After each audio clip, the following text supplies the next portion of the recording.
Hello and welcome to my YouTube channel. आज मैं मधु शर्मा, हमारा जो टॉपिक है 1857 the first war of independence, class 8th का ये टॉपिक है। और हमारी हिस्ट्री का चैप्टर नंबर जो है इसका वो है 6। और आज हम अपने इस वीडियो में आगे बात करेंगे, इस टॉपिक को आगे बढ़ाएंगे। हमने अपने पुराने जो प्रीवियस वीडियोस थे उसमें हमने इसके कारणों के बारे में जाना था कि 1857 का जो रिवॉल्ट है वो क्यों हुआ था। तो आज हम बात करेंगे कि किस तरह से जो रिवॉल्ट का आउटब्रेक हुआ था उसके बारे में आज हम जानेंगे। तो फर्स्ट ऑफ ऑल जो स्प्रेड था, अगर हम देखें तो आउटब्रेक जो हुआ था वो 29 मार्च 1857 को हुआ था बैरकपुर से, जो कि एक सिपाही था, ब्राह्मण सिपाही मंगल पांडे। उन्होंने इसकी शुरुआत की थी एक ब्रिटिश ऑफिसर को मार करके। और उसके बाद में उन्होंने अपने जो रिलीजन के जो उनके जो फेलो सिपाही थे, जो उनके साथ के जो लोग थे, उनको भी उन्होंने बुलाया कि वो अपने रिलीजन के लिए और कास्ट के लिए अपने बलिदान को दें। और मंगल पांडे जो थे उन्होंने कोशिश बहुत की, उन्होंने जो रेजिमेंट था बैरकपुर का उसको उखाड़ दिया था। और जो ब्रह्मपुर था जो कि 190 किलोमीटर दूर था कलकत्ता से, उसको भी उखाड़ दिया था उन्होंने। और जो सिपाही थे ये 2 रेजिमेंट के, वो वापस अपने गांव अवध में चले गए थे। और उन्होंने ये न्यूज़ फैला दी थी वहाँ पर उस टाइम कि जो ग्रीस्ड कार्ट्रिज थे, जिसके बारे में हमने ऑलरेडी बात की हुई है हमारे इमीडिएट कोर्स में, तो उन्होंने उसके बारे में जो पूरी खबर थी वो फैला दी थी, जिसकी वजह से जो लोग थे वो बहुत ज़्यादा डिस्टर्ब्ड हो गए थे। और 2 महीने से भी कम के समय में जो ग्रीस्ड कार्ट्रिज की जो न्यूज़ थी, जो स्टोरी थी, वो पूरे एरिया में, पूरे कंट्री में फैल चुकी थी। और इसका जो रिज़ल्ट था वो मेरठ, दिल्ली, कानपुर और बाकी के हमारे कुछ इंडिया के जो और भी जगह थी वहाँ पर इसका असर देखने को मिला। तो सबसे पहले हम बात कर लेते हैं रिवॉल्ट की मेरठ के। मेरठ में 6 में और 9 में 1857 को 85 सिपाही जो थे उन्होंने कार्ट्रिज को टच करने से मना कर दिया था परेड ग्राउंड में। और उनको 10 साल का सज़ा दे दी गई थी, रिकॉर्स इम्प्रिजमेंट की।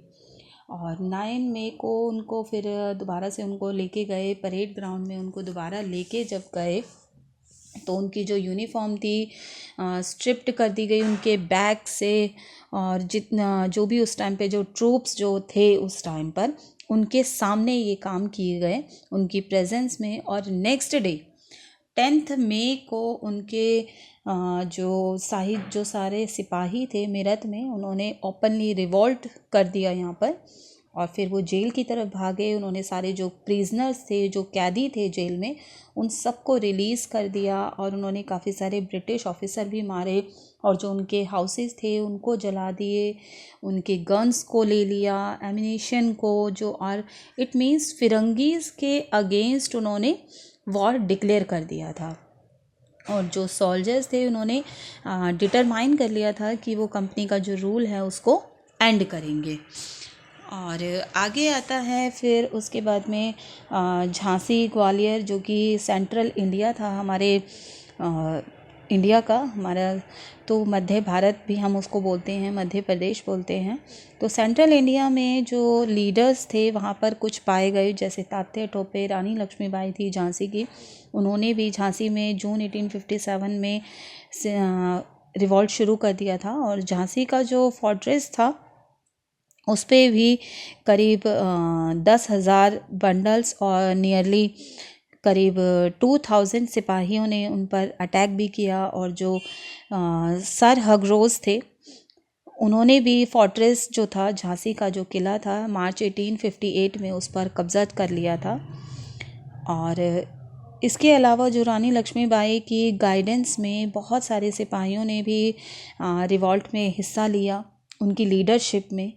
और जो रानी लक्ष्मीबाई थी वो 17 जून 1858 को डाई हो गई थी, मर गई थी।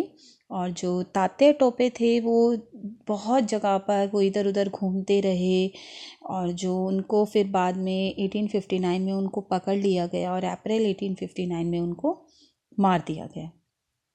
उसके बाद में आता है दिल्ली में जब वो सिपाही, मेरठ के बाद में जो सिपाही थे वो दिल्ली पहुँचे। दिल्ली में वो 11 मई को ही मॉर्निंग पहुँचे और वहाँ पर उन्होंने जो कंटेनमेंट था, जो वहाँ का जो लोकल ट्रूप्स थे उनको ज्वाइन किया वहाँ पर। और जो सोल्जर्स थे वो सभी पैलेस में चले गए, बहादुर शाह के पैलेस में, और उन्हें एज अ प्रोक्लेम किया। उन्होंने उनको as a leader, Bahadur Shah Zafar को उन्होंने अपना लीडर बनाया सिपाहियों ने। और बहादुर शाह जफ़र जो थे उन्होंने अपने चीफ्स को और जो कंट्री के जो रूलर्स थे उनको लिखा, लेटर लिखे इसमें, और कॉन्फेडरेसी जो थी हमारे इंडियन स्टेट्स की उसको ऑर्गेनाइज़ किया ताकि वो ब्रिटिश के अगेंस्ट फाइट कर सके। तो कुछ ने उसमें फील किया कि वो अपने टेरिटरीज़ को रीगेन कर सकते हैं अगर वो इस वॉर में पार्टिसिपेट करते हैं। तो इस तरह से जो दिल्ली था वो एक सेंट्रल बन गया था, रिवॉल्ट का सेंटर बन गया था। और जो इंग्लिश मैन थे वो दिल्ली की तरफ भागे। और फिर उसके बाद में जो रेजिमेंट थे, आफ्टर रेजिमेंट जो उनके जो सिपाही थे उनके, वो भी अलग अलग जगहों पर गए विद्रोह के लिए, रिवोल्ट के लिए, अलग अलग शहरों में गए। और उन्होंने रिबेलियंस ने वो अपने गांवों में भी गए रिवोल्ट के लिए, और रैली निकाली लोकल लीडर्स ने, जो चीफ थे ब्रिटिश के अगेंस्ट फाइट करने के लिए। उन्होंने काफ़ी कुछ किया। और उसके बाद आ जाता है आपका बहादुर शाह जफ़र का जो लीडरशिप थी वो ज़्यादा टाइम चल नहीं पाई थी, तो उसका सुप्रेशन कर दिया गया, उसको बहुत ही जल्दी दबा दिया गया था। एंड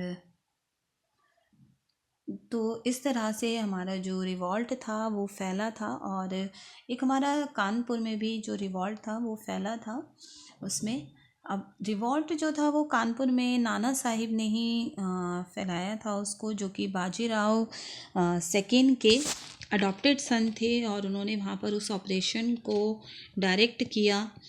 और जो जनरल ह्यूग व्हीलर थे उन्होंने बहुत ही अच्छे से इसको दबाने की कोशिश की थी। ब्रिटिश कम्युनिटी के लिए उन्होंने एक प्लेस को भी कंस्ट्रक्ट करवाया, और जो सिपाही थे उन्होंने उस बैरक्स पर अटैक कर दिए थे। और इसका जो रिज़ल्ट था वो ये हुआ कि जनरल व्हीलर ने सरेंडर कर दिया, और सर कॉलिन कैंपबेल जो थे उन्होंने इसके लिए वो आए हैवलॉक के रेस्क्यू के लिए। और उन्होंने जो नाना साहिब का ट्रूप था उसको बहुत ही आसानी से उसको क्रश कर दिया, उसको हरा दिया 6 दिसंबर 1857 को। तो इस तरह से बहुत जगहों पर जो थे हम जो ऑपरेशंस जो चल रहे थे, जो रिवॉल्ट चल रहा था, उसको अंग्रेज़ों ने, ब्रिटिश ने उसको दबा दिया था। तो आज के वीडियो में बस इतना ही। नेक्स्ट वीडियो में हम बात करेंगे हमारे इसके बारे में कि किस तरह से सुप्रेशन को हम डिटेल में जानेंगे कि किस तरह से हुआ। Thanks for watching this video. Please like, share and subscribe.